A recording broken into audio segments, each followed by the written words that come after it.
আপনি দুইটা স্টুডেন্টকে নিয়ে উপদেষ্টা বানাই দিচ্ছেন, ভুল করেছেন। আরেকজন উপদেষ্টা সে নাকি সক্রেটিস নিয়ে আপনি বানাইছেন আপনার উপদেষ্টা, ভুল করেছেন, সিম্পলি ভুল করেছেন আপনি। এতে মনে হয়েছে কি ওই প্রাইভেট বিশ্ববিদ্যালয় তারা বলতেছে আমি কি কম সক্রেটিস দেখি। আমার লোক আলাপ করেন, কোন বিচারে কোন পরীক্ষায় তারা ফার্স্ট সেকেন্ড থার্ড হয়েছে বলেন তো আপনি আমাকে। এই দেশে প্রত্যেকটা ছেলে মেয়ে আন্দোলনে ছিল। আন্দোলনের সৈনিক, আন্দোলনের সেনাপতি ভিন্ন জিনিস, এগুলি মাথায় রাখতে হবে।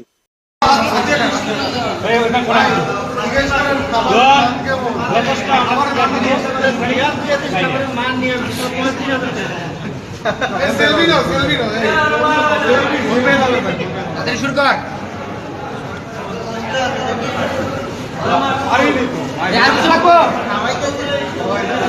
লাগলে বল